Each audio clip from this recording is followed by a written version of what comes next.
அண்ணா சீரியல்ல இன்னைக்கு என்ன நடந்ததுன்னு பார்க்கலாம் வாங்க வீடியோக்குள்ள போலாம். அன்னையர் தின விழாவில் அம்மாவுக்கு சமமா இருந்த அண்ணனை பாராட்டி புகழ்ந்து பேசுறாங்க தங்கச்சிங்க பேசுனது எல்லாம் கேட்ட சண்முகம் மெய் செலுத்து போய் தன் தங்கச்சிகளை பாராட்டுறாங்க. என் தங்கச்சிகளுக்கு நான் தாயா இருந்திருக்கேன், ஆனா 12 வயசுல எனவே பாதுகாத்துக்க வேண்டிய வயசுல என் தங்கச்சிகளுக்கு நான் தாயா இருந்தேன்னு நினைக்கும் போது எனக்கு ரொம்ப சந்தோஷமா இருக்கு. இந்த நேரத்துல எப்படியெல்லாம் என் தங்கச்சிகளை வளர்த்தி இன்னைக்கு கரை சேர்த்திருக்கேன்னு நினைச்சு பார்க்கும்போது எனக்கு பெருமையா இருக்குதுங்கிறாங்க சண்முகம். என் தங்கச்சியை நான் வளர்த்தின விதம் இன்னைக்கு அவளுக்கு ஒவ்வொரு பதவியிலையும் இருக்கா. என் ரத்தனா டீச்சரா இருந்தா அந்த பள்ளிக்கூடத்துக்கு தலைமை ஆசிரியா இருக்கா. எத்தனை குழந்தைகளுக்கு இன்னைக்கு வழிகாட்டுறா, எத்தனை குழந்தைங்களுக்கு படிப்பு சொல்லி கொடுக்குறா. அடுத்தது என் 2வது தங்கச்சி வீராப்பட்டு படிச்சு இன்னைக்கு போலீஸ் உத்தியோகத்துல இருக்கான்னா அது அவளோட திறமை தான். அதுக்கு முன்னாடி என்னோட வளர்ப்பு இருந்தாலும் அவ திறமையோட படிச்சு இன்னைக்கு நம்ம ஊருக்கே செய்ய வந்திருக்கா.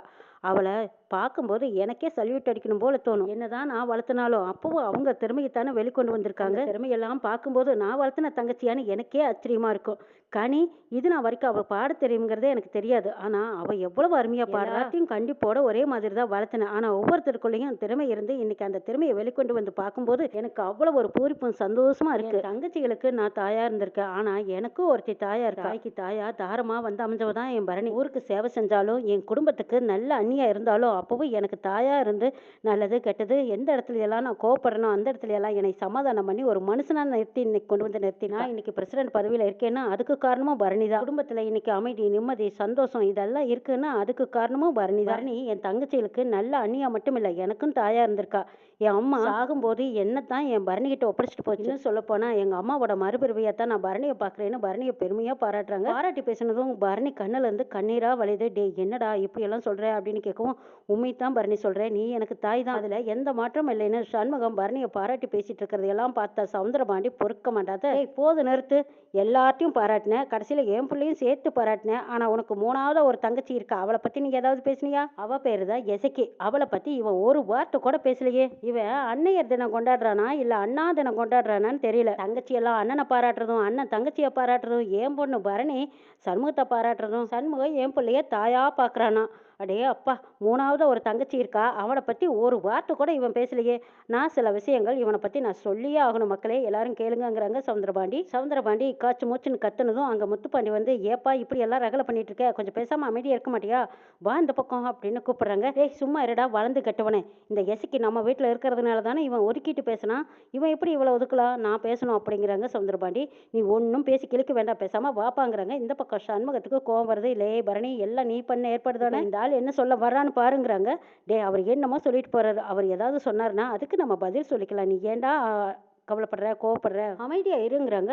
அமைதியாவெல்லாம் இருக்க முடியாது, சரி நான் கிளம்புறேன் அப்படின்னு சொல்லி சண்முகம் போகவும் பின்னாடியே அவங்க தங்கச்சிகளும் போயிடுறாங்க. எசிக்கு மட்டும் அழுதுகிட்டே நிற்கிறாங்க.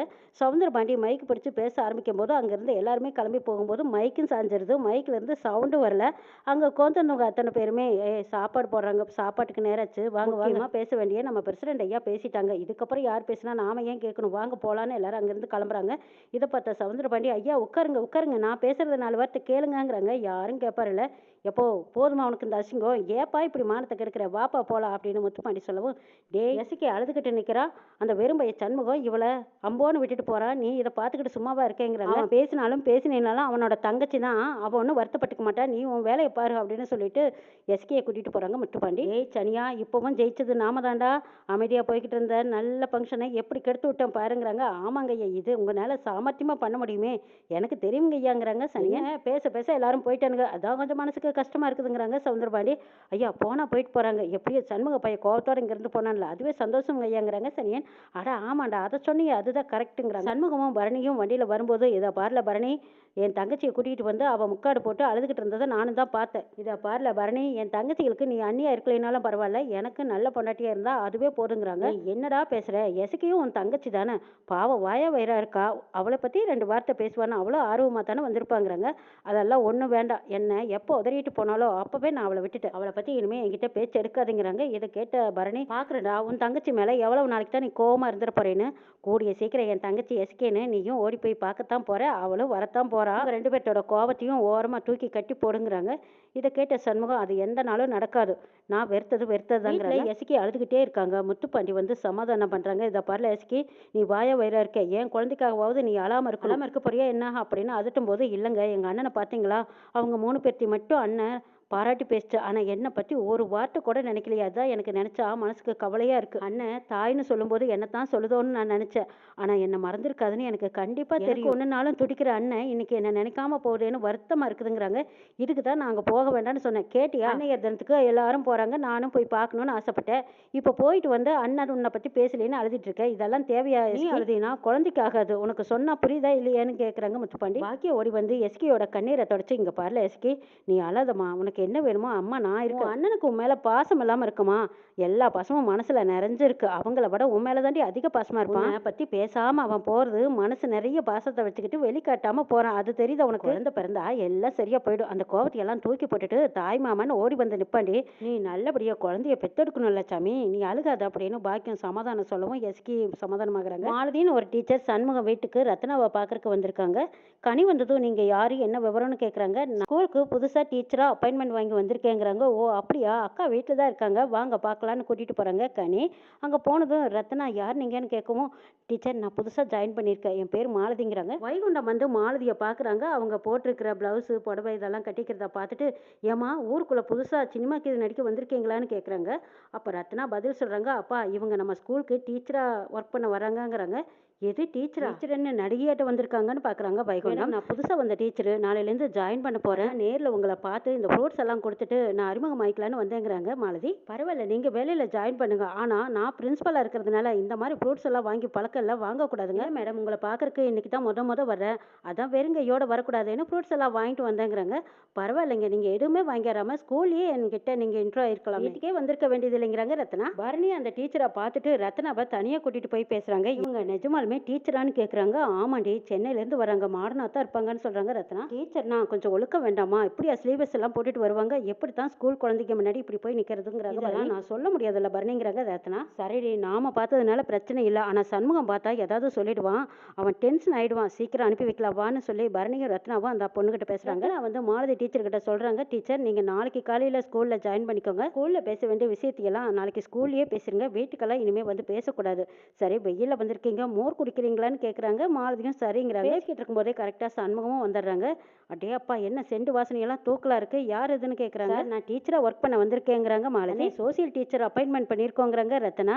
அடே அப்பா, இவங்க என்ன நம்ம ஸ்கூலுக்கு டீச்சரா வந்திருக்கீங்களா? ஏமா நீங்க என்ன இப்படி எல்லாம் ட்ரெஸ் பண்ணிக்கிட்டு வந்திருக்கீங்க? நீங்க எப்பவுமே இப்படித்தான் ட்ரெஸ் பண்ணிக்குவீங்களான்னு கேக்குறாங்க. ஆமாங்க, உங்களுக்கு என்ன பிரச்சனைன்னு கேக்குறாங்க. ஐயோ, எனக்கெல்லாம் எந்த பிரச்சனையும் இல்லை, ஆனா நீங்க வெளியில எப்படி வேணாலும் ட்ரெஸ் பண்ணிக்கோங்க, ஆனா பள்ளிக்கூடத்துல படிக்கிற பிள்ளைங்க முன்னாடி ஒழுக்கமா ட்ரெஸ் பண்ணிக்கணுங்கிறாங்க சண்முகம். அடக்க ஒடுக்கமா ஸ்கூலுக்கு வரணும், அதான் எனக்கு பிடிக்கும்னு சொல்றாங்க சண்முகம். ஓ அப்படியா, நீங்க யாருன்னு கேக்குறாங்க அந்த மாலதி. இவங்க தான் எங்க அண்ணன், ஸ்கூலுக்கு கரஸ்பாண்டா இருக்காங்க, அந்த லெட்டரை நீங்க படிச்சு பார்த்தீங்கல்லங்கிறாங்க ரத்னா. அதுல கையெழுத்து போட்டிருக்கிறது எங்க அண்ணன் தாங்கிறாங்க ரத்னா. சென்னையில இப்படி எல்லாம் இருக்கிறது ரொம்ப சாதாரணங்கிறாங்க மாலதி. இல்ல, நீங்க ஸ்கூல்ல பாடம் எடுக்கிற டீச்சரா வரீங்க, குழந்தைங்களுக்கு எடுத்துக்காட்டா இருக்கணும் இல்லையா? சார் நான் நல்லா பாடம் எடுக்கிறேன் மட்டும் பாருங்க, என்னோட ட்ரெஸ் எதுக்குங்க சார் பாக்குறீங்க? குழந்தைங்களுக்கு நல்லா பாடம் எடுப்பேன், நல்லா பாடம் எடுக்கிறனா மட்டும் பாருங்க சார், என்னோட ட்ரெஸ் எதுக்கு பாக்குறீங்க? போய் என் டியூட்டியை பாக்குறேன்ட்டு போறாங்க மாலதி. என்ன இவ்வளவு ரூலா பேசுறாங்க, இவங்க உண்மையிலுமே டீச்சர் தானான்னு பரணி கேக்குறாங்க. ஆமாடி, எக்ஸ்பீரியன்ஸ் அதிகமா இருக்கு, அதுவும் 8 வருஷம் எக்ஸ்பீரியன்ஸ் இருக்கிறதுனால தான் இவங்களை டீச்சரா அப்பாயின்மெண்ட் பண்ணோம். ரத்னா இதெல்லாம் செட் ஆகாது போல இருக்கு, நீயும் கையெழுத்து போடணும்னு சொன்னதும் நானும் கையெழுத்து போட்டுட்டேன், இது பள்ளிக்கூடத்துக்கு செட் ஆகாது போல இருக்குங்கிறாங்க சண்முகம்.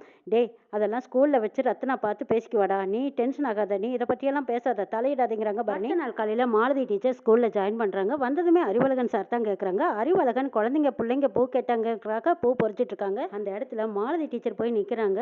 இந்தாங்க இந்தாங்க, டீச்சர் வராங்க, சீக்கிரம் வாங்கிட்டு ஓடிடுங்க அப்படின்னு அறிவழகன் சொல்லவும், அப்போ மாலதி டீச்சர் தான் அந்த பூவை வாங்குறாங்க. ரத்னா டீச்சர் அதை பார்த்துக்கிறாங்க. அறிவழகன்கிட்ட பூ வாங்கிட்டு தேங்க்ஸ் சொல்லி கை கொடுக்குறாங்க. அறிவழகனும் தேங்க்ஸ் சொல்றாங்க. இதை திரும்பி பார்த்துடுறாங்க ரத்னா. அந்தன்னைக்கு உங்க வேலையை ஆரம்பிச்சிட்டிங்களா அப்படின்னு முறைச்சு பார்த்துட்டு போறாங்க. ஐயோ, ரத்னா கண்ணில் பட்டாச்சே, போச்சு போச்சு, இன்னைக்கு நல்ல டோஸ் கிடைக்க போகுதுன்னு நினைச்சிட்டு அறிவழகன் போறாங்க. ஏசிக்கு அண்ணனையே நினைச்சு அழுதுகிட்டு இருக்காங்க. இதை பார்த்த முத்துப்பாண்டி உடனே பரணிக்கு ஃபோன் பண்ணி பரணியை வர சொல்லியிருக்காங்க. பரணியும் வராங்க.